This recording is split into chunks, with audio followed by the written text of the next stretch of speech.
हमारे साथ हैं बिहार के बीजेपी के बड़े नेता सुशील मोदी। बहुत बहुत धन्यवाद सुशील मोदी जी समय देने के लिए। तो मेरा पहला सवाल आपसे यही है, जिस तरह से राजनीति लगातार दिलचस्प होती जा रही है, अब नीतीश कुमार ने कल ही, अगर मैं बिहार की पहले बात करूं, नीतीश कुमार ने कल ही कहा हाल में कि आपका सम्मान नहीं करती है बीजेपी, और आज जो प्रभारियों की लिस्ट भी आई है उससे ये साफ हो गया है। भाई नीतीश जी मेरी चिंता न करें, वो अपनी चिंता करें, क्योंकि प्रधानमंत्री बनने के चक्कर में कहीं मुख्यमंत्री की गद्दी पे न चली जाए। और अब तो उनको आते और जाते लालू के दरबार में मत्था टेकना पड़ रहा है। तो जो सम्मान बीजेपी ने दिया, जो 17 साल का हमारा साथ रहा, तो 2 बार लालू को धोखा दिया, 2 बार बीजेपी को धोखा दिया, तो उनकी तो कोई समाज में विश्वसनीयता नहीं बची। तो मेरे पर दया मत दिखाई, मुझे तो आप पर दया आ रही है कि लालू के पास 114 विधायक है। जिस दिन चाहेंगे आपको मुख्यमंत्री की गद्दी से हटा के अपने बेटे को बना देंगे बिहार का मुख्यमंत्री। तो आप न तो दिल्ली में रह पाएंगे न बिहार में रह पाएंगे। तो इसलिए अपनी चिंता कीजिए। मुझे पार्टी ने इतना कुछ दिया है कि मुझे लगता है कि शायद ही बीजेपी में बहुत कम लोग होंगे जिनको चारों सदन को देखने का मौका मिला, और राज्यसभा से लेकर नेता विपक्ष से लेकर इतने तरह के पदों को शोभित करने का मुझे मौका मिला है। तो मुझे जो कुछ पार्टी ने दिया है मैं पूरी तरह से संतुष्ट हूं उससे। मोदी जी, जिस तरह से विपक्ष अब एकजुट हो रहा है, अब देखिए कल ही ममता बनर्जी ने एक तरह से चेतावनी दे डाली है बीजेपी को कि नीतीश, हेमंत सोरेन, तेजस्वी मिलकर अहंकार तोड़ेंगे बीजेपी का। आप किस तरह से देख रहे हैं? उन्होंने कहा है 2024 में खेला होवे। अरे वो क्या करेंगे? ममता बनर्जी बंगाल में क्या करेंगे? तो उनके राज्य में तो 18 सीट बीजेपी जीती ना 2019 के अंदर, और विधानसभा में 4 से हम 70-80 पर पहुंच गए ना। एक कोई कम बड़ी उपलब्धि है क्या कि किसी राज्य में किसी पार्टी के 4-5 एमएलए हों और वो 70-80 पर पहुंच जाए? ये कोई कम बड़ी उपलब्धि है क्या? और ममता बनर्जी घोषणा करें कि वो क्या प्रधानमंत्री की उम्मीदवार हैं क्या, दावेदार हैं क्या? तो देखिए, बोलने में तो कुछ लगता नहीं है ना। नीतीश कुमार भी यात्रा कर रहे हैं, दिल्ली की यात्रा कर रहे हैं, राहुल गांधी भी यात्रा कर रहे हैं, अरविंद केजरीवाल भी यात्रा कर रहे हैं। इतने दावेदार हैं इस देश के अंदर, और इनका एक ही लक्ष्य है कि कमजोर प्रधानमंत्री बने, एक कमजोर सरकार बने केंद्र में, ताकि सरकार को लोग ब्लैकमेल कर सके। तो क्या ऐसी सरकार देश चाहती है क्या? क्या देश देवगौड़ा, इंद्र कुमार गुजराल, चंद्रशेखर और चौधरी चरण सिंह के दौर में देश दोबारा जाना चाहेगा क्या?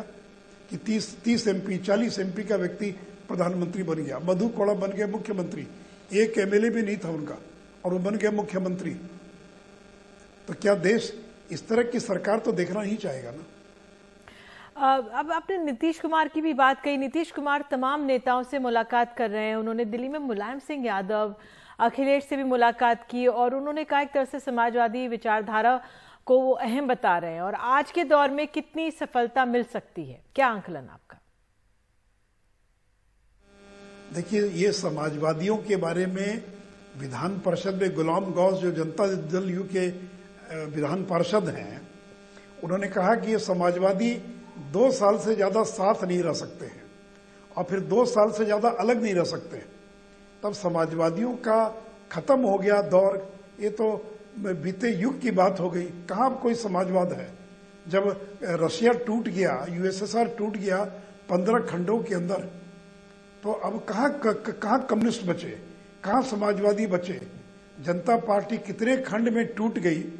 तो अब इन जो पुराने दौर के इनको कोई एकजुट कर सकता है क्या? कर भी ले तो अपने कोई दम बचा है क्या? आप 4 समाजवादी का नाम बता दीजिए, तो उनको क्या एकजुट करना संभव है क्या? और एकजुट हो भी जाएं तब उनकी समाज में कोई विश्वसनीयता है क्या? ओम प्रकाश चौटाला जेल में रह कर रहे 10 साल, अब वो रैली कर रहे हैं। वो तो हर साल रैली करते हैं। ये ममता बनर्जी, पार्थो चटर्जी के यहाँ 20 करोड़ नगद पाया गया, पूरी दुनिया ने देखा। तो क्या सीबीआई और बाकी को कार्रवाई करना गलत है क्या? तो इसलिए देखिए, ये सारे लोग, क्योंकि भ्रष्टाचार पर हमला हो रहा है, तो ये लोग डरे और मिलकर एकजुट हो रहे नरेंद्र मोदी का मुकाबला करने के लिए। लेकिन नरेंद्र मोदी की जो लोकप्रियता है, जो उनका जनाधार है, 24/7 जिस तरह से काम करते हैं, भारत का मान सम्मान पूरी दुनिया में बढ़ाया है, गरीबों के लिए काम करते हैं। और बिहार में तो उनकी पहचान पिछड़े नेता के रूप में, तो इसलिए कितना भी एकजुट करने का प्रयास करें, पहले तो ये एकजुट हो ही नहीं सकते, और अगर हो भी जाए एकजुट तो भी ये नरेंद्र मोदी का मुकाबला नहीं कर पाएंगे।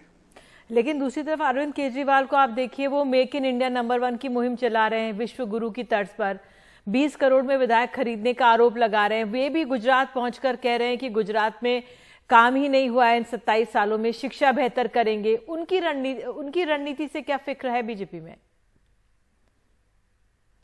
तो वो देखिए, ऐसा कि बोलने में तो कुछ लगता नहीं ना, अगर काम नहीं किया होता तो लगातार बीजेपी 27 साल से चुनाव कैसे जीत रही है?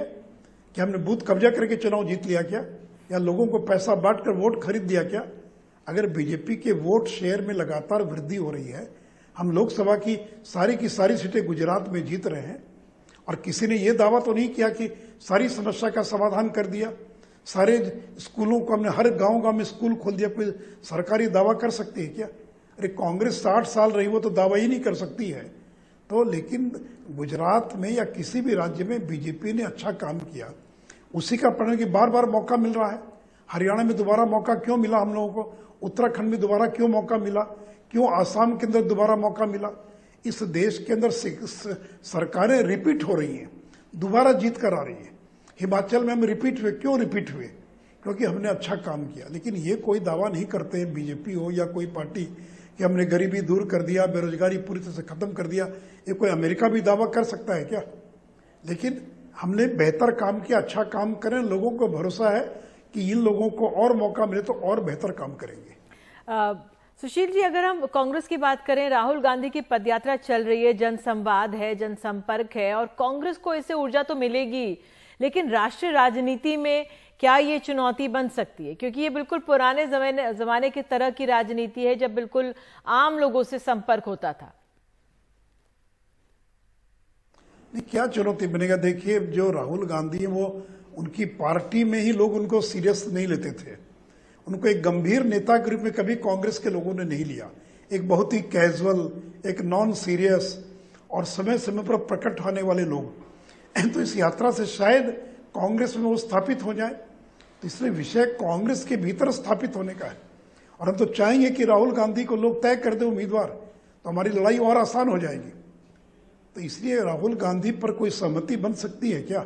और अगर बन जाए, बना दे राहुल गांधी पर सहमति, तो इसलिए मैंने कहा कि हमारी लड़ाई तो और आसान हो जाएगी।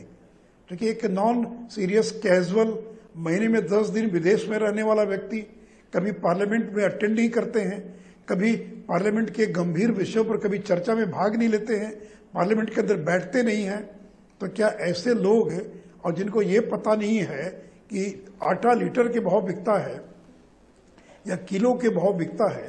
तो देश की जनता, देखिए, ये बहुत जागरूक जनता है।